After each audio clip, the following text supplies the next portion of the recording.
کہیں آپ کے ساتھ فراڈ تو نہیں ہو رہا؟ مالیاتی دھوکہ دہی سے کیسے بچا جائے؟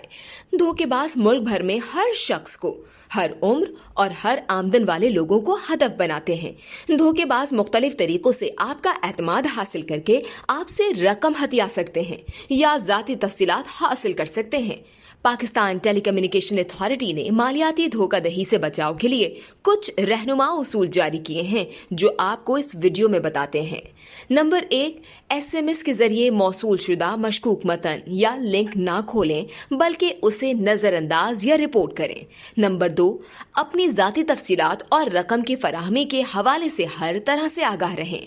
کسی انجان شخص کو ہرگز رقم، اپنا ATM یا پن کوڈ یا آن لائن اکاؤنٹ کی تفصیلات یا ذاتی دستاویزات کی کاپیاں نہ دیں۔ نمبر 3، اپنے دوستوں اور گھر والوں کو ایسے فراڈ کے متعلق بتائیں۔ نمبر 4، اگر آپ فراڈ کا شکار ہو چکے ہیں اور آپ کو پتہ چل چکا ہے تو مزید رقم نہ دیں۔ دھوکے باز مزید رقم کا مطالبہ کرتے رہیں گے جب تک کہ آپ انکار نہیں کرتے۔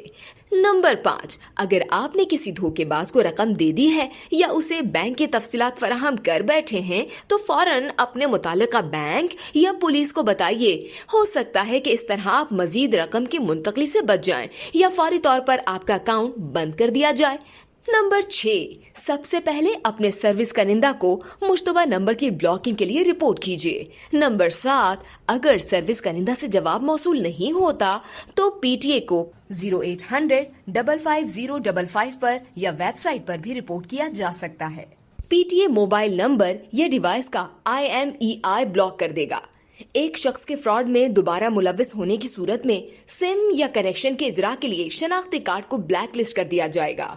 مالی یا بینکنگ فراڈ ہو جانے کی صورت میں اسٹیٹ بینک آف پاکستان کو cpd.helpdesk@sbp.org.pk پر مطلع کیجیے۔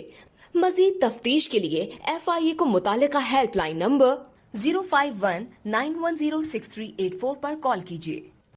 اس ویڈیو سے صرف اتنا ہی۔ مزید جاننے کے لیے سبسکرائب کیجیے ڈیلی جنگ YouTube چینل اور لائک کیجیے ڈیلی جنگ Facebook پیج۔